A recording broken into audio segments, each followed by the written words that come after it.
Hey guys, Erik Valind here. I'm a lifestyle portrait photographer based out of New York City.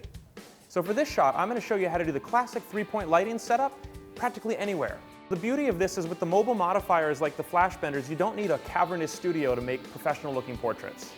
So what is a three-point lighting setup? It's basically three things. First is our key light, which is going to be the main light that illuminates and shapes our subject's face.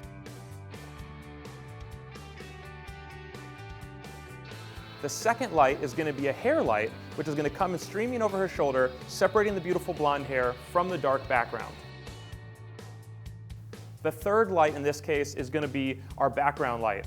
So without that, our background would go completely dark, a blank canvas giving us something to paint on, and that's going to illuminate that, and I'll show you some modifiers to shape that background too, to give you more options.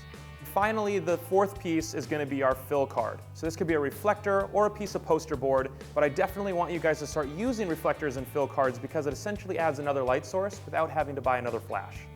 So for our first light, the key light, we're going to use the FlashBender 2 XL Pro, which is going to be the largest one they've got.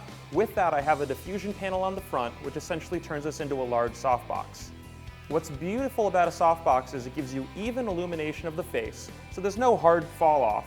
And by bringing it in really close, it becomes really, really soft. So you have even highlights and a gradual fall off to shadow. By moving the flash off camera, we can create the shadow where we want to make her look three-dimensional while still controlling the light. So with the Rogue FlashBender 2, I like to use the diffusion panel. Now the size of the FlashBender remains the same, so you're going to get that beautiful soft quality of light no matter what. But what happens when you add the diffusion panel is if someone has a little bit of sheen on their forehead where there might be a little shiny spots, the diffusion panel cuts down on that specularity. So no matter what, this modifier is going to give you really large, soft light, but with the diffusion panel, it mats out the skin too, so you don't have shiny hot spots to worry about later on. So over my shoulder, I've got the Rogue FlashBender 2. It's the XL Pro again, so it's going to be the largest one they make, except now I'm using the strip attachment to it.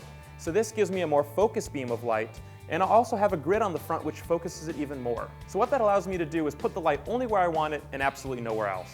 So for our third light, we need to light up that background somehow. I used a particular modifier here. It's the Rogue Grid. What this does is gives me a perfect circle with a very beautiful fall off to the shadow, and with three different sizes, I can have a small, medium, or large halo right behind my portrait subject's head. All right, so we've got our three lights set up. We have our key light, we have our hair light separated from the background, and we have our background light giving us a dynamic background back there.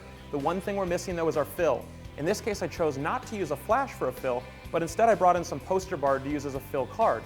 What it does is it catches the light from our key light here and perfectly and softly bounces it back, wrapping into the shadowed side of her face. So by coming in from the opposite side as my key, I'm going to allow the key light to remain the brighter part of the exposure, drawing the attention of my subject's eyes, and this is perfectly going to gather just enough light and bounce it back in, not to eliminate my shadows, but to make them less dark and contrasty. Another great thing about that gray background is it also takes gels really well. So if you go ahead and put the gels on that back Speedlight, we can essentially create any color background you want, which gives you a ton of creative freedom.